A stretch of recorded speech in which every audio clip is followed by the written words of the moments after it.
everyone, my name is fitriana Kurniawan. Today in this video, I will explore the problem that arises in the South China Sea, where China has claims most of the territory. So why does China want to claim the area? Start from the South China Sea. This view arose after Second World War in coastal states such as China, Vietnam, and the Philippines, but over no shape of the island, and the Sea developed with. It was believed that the region had just reserves of oil and natural gas.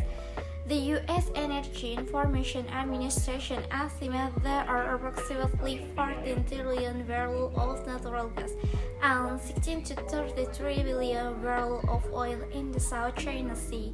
This figure is equivalent to China's annual oil consumption.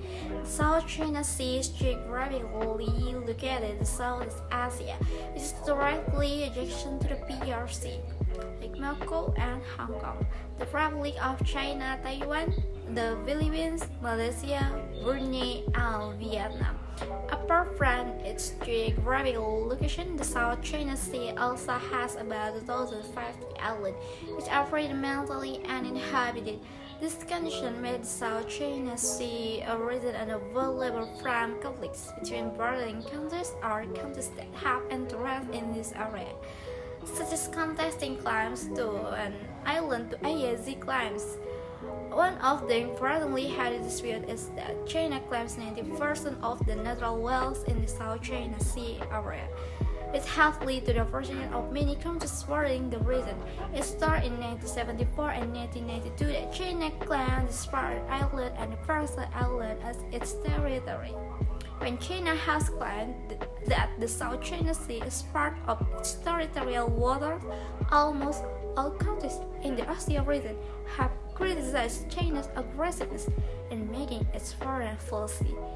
Geographically, the South China Sea is surrounded by various coastal countries such as China, Taiwan, Vietnam, Cambodia, Thailand, Malaysia, Singapore, Indonesia, Brunei, and the Philippines.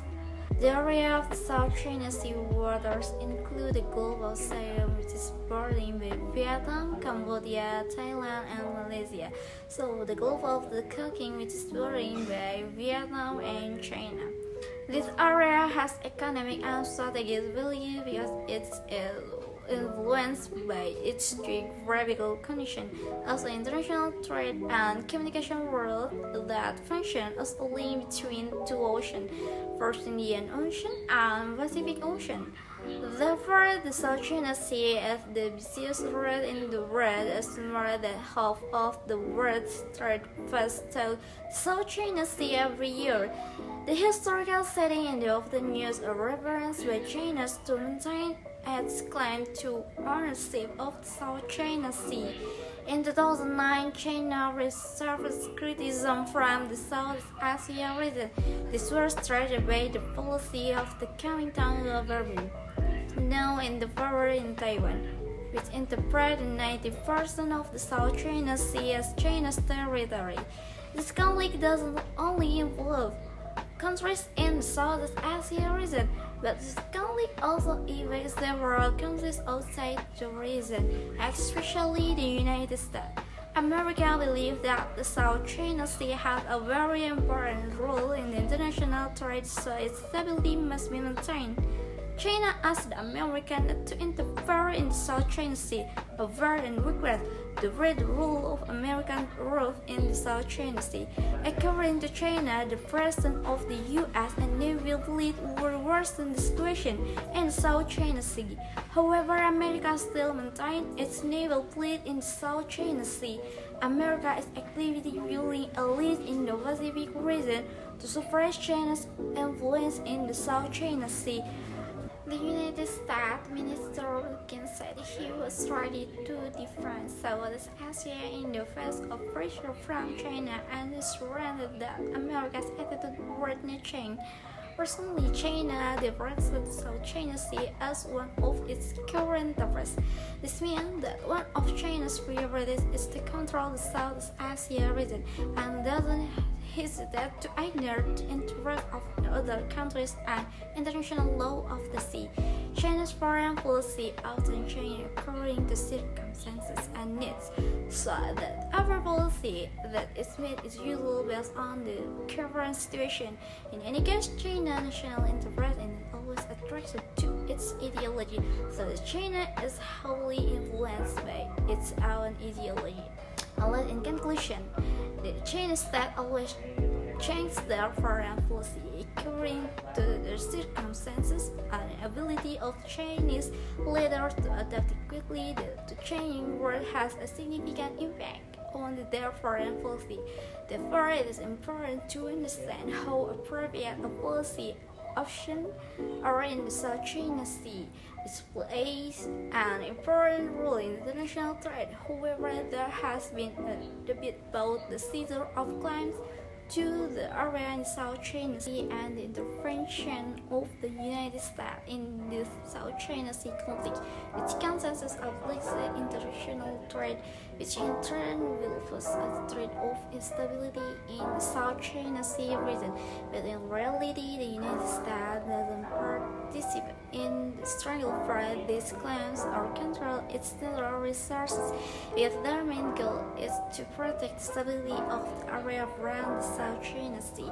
To avoid this conflict, the holding effort that can be done are based on the perspective of each country, starting from China's perspective, where they must create development to exploit natural resources such as oil and gas due to increasing energy demand.